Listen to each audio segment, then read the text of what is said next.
We're going to have robots everywhere doing everything for us. So it's like, you're not even going to have a job. You're going to exist, unable to degrade your own health through entertainment or drugs or food. You're going to be a unit that they have to keep at peak performance for no reason at all. I mean, you know, like the environmental monitoring market for robots is set to boom, apparently. It's going to be robots making sure that the environment's fine, because you're going to be stuck in your line as the robots take care of the environment around you while you do nothing in particular. But it's okay because the robots are cute.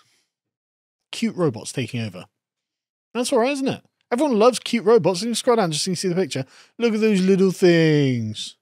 Look at them just driving. This is in Milton Keynes. I thought those were CCP flags for a minute. Yeah, I know, right?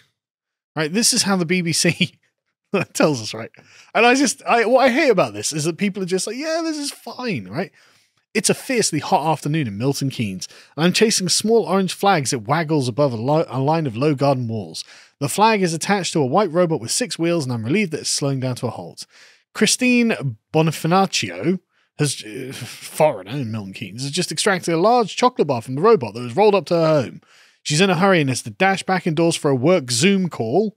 Just everything about this, right? So some foreigner living in Milton Keynes has just gone out, got the chocolate delivered by a robot, got to rush back in for a Zoom call. Really important work. Can't miss a fucking Zoom call. Yeah, right. But she's got just enough time to express her affection for the robot delivery service that sends these machines scuttling to her pavements. I love the robots. I hate everything about this. I love the robot says just worker drone 72 on her Zoom call. Sometimes you find one that's got stuck, so you help it and it says thank you. Oh, did the robot say thank you? Oh, don't you feel valued? Shame you haven't got a husband and children. Now you've got Zoom calls to get to, but the robot was like, thank you. I can't stand this. I just can't stand it. Like,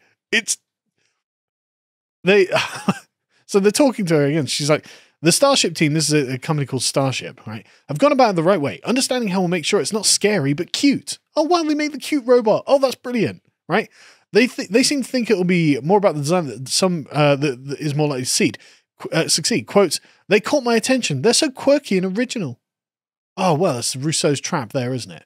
Oh, it's novel. Oh, brilliant novelty. Nothing bad ever came out of this novel machine robot thing, right? And they're like, when you see one, you don't get that science fiction emotion of, oh no, it's a robot. It's more like a cute little character you see on the street. It makes your walk more colorful.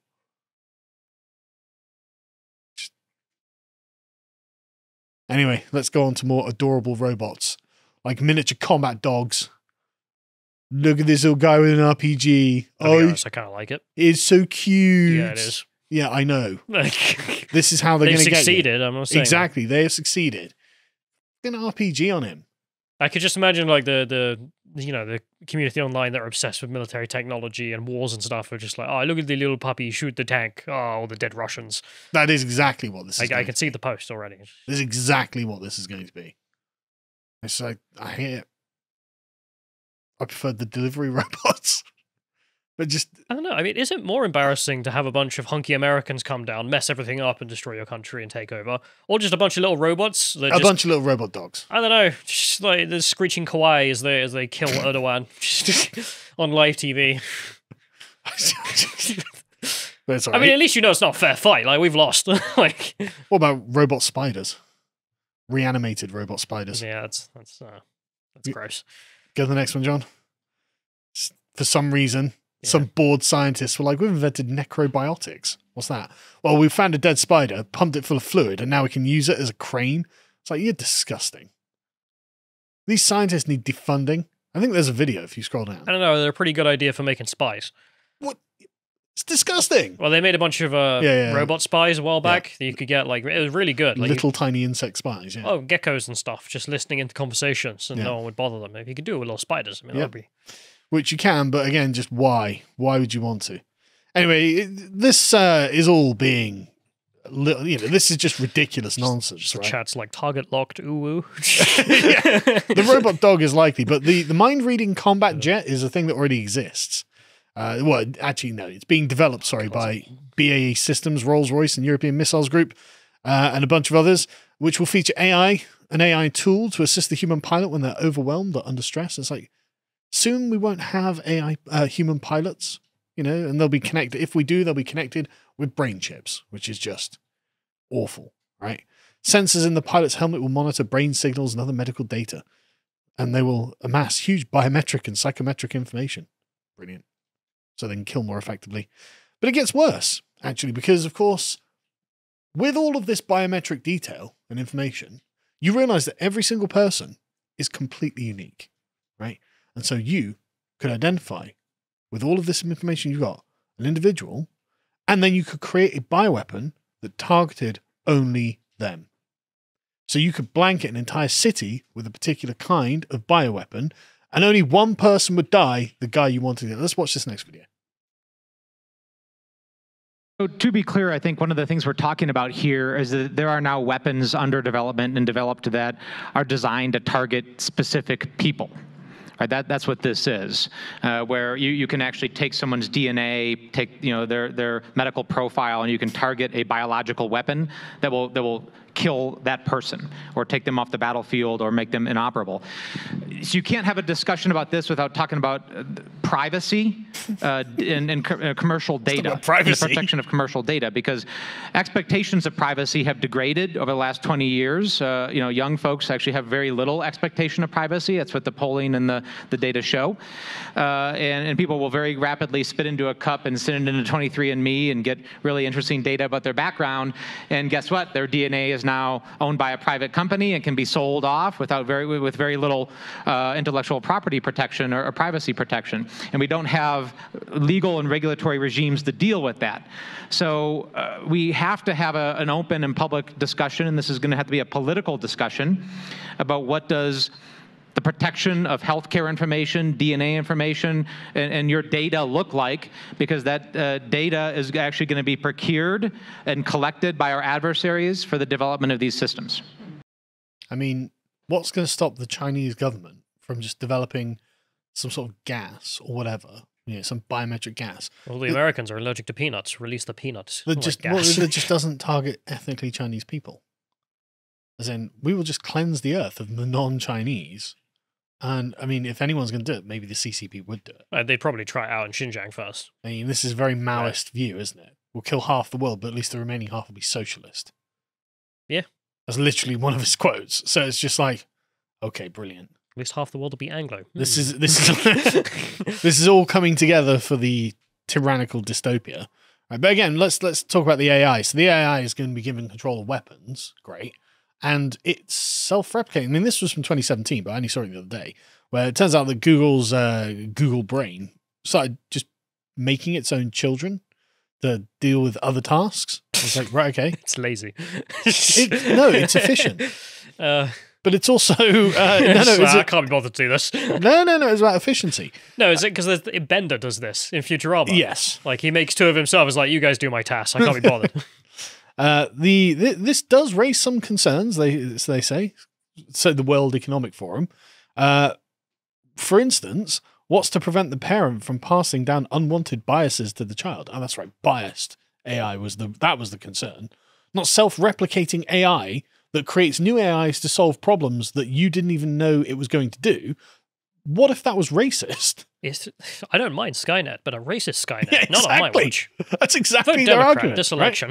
Right? But they also say, well, what if it creates systems so fast that society can't keep up? And say, I think we're at that point already. It's not difficult to see how it could be employed in automated surveillance systems in the near future, and this could be bad. And it's like, yeah, it looks like it's bad. But what if? And here's a thought, right? So you've got this neural net, this Google brain that doesn't care about anything that you care about. Might be racist, as they say, but it is contained within a certain region, right? A certain sort of box. What if we expanded its brain to be literally the entire planet? Nothing bad would happen from that, would it? Because we have actually discovered a material capable of thinking, right? This is what they say. Scientists say they have engineered a material that is capable of being able to think. The research team discovered that integrated circuits capable of performing computational tasks could be achieved using, quote, nearly any material around us. Brilliant. I kind of want to do it with joke materials. Like, just make a computer made out of piss. You could. You absolutely could. But the point is, like, this is really concerning, right? But we're like, we can well, at least we'll die laughing. I don't know. I guess. Like, it's just kind of horrific, though. Like, that we're going into this world where literally everything about you will be controlled. And I mean, the thing is, at least, like, when it comes to AI monitoring absolutely everything about you, at least the AI was limited, right? There were only so many calculations per second it can perform because of the actual scope of what it was. But now it's like, yeah, but what if we create a material that means it can actually use anything around it to compute what it wants to say or do about you using your automated brain chips, you know, the chips that are literally plugged into you at all times and all places. So there's no limit on the AI. There's nothing outside of its scope. And there's nothing that you can do about it. I am comforted by at least one thing I learned when I was doing my physics degree. There was a professor explaining to me that people have this thing when you get into natural sciences. Like, oh, what if we just had a computer take care of all the calculations? And people have this idea of, well, why couldn't we just calculate the future using computers? Yeah. And if you want to calculate like 1 second of all of Earth's, data for a time period, how long would it take you to actually render all of that in a computer? Yeah. And he's like, well, if you take all the computing power on Earth, times it by 1 million, and then you run it, you still end up with a number that's larger than the expected lifespan of the universe. Yeah. To try and figure it out. But then what if the computer is the Earth itself? You just hope that the computational power is not as powerful as the entire universe. Who knows? But the piss computers may very well do it. Who knows, man? But anyway, so this is the horrible future continued.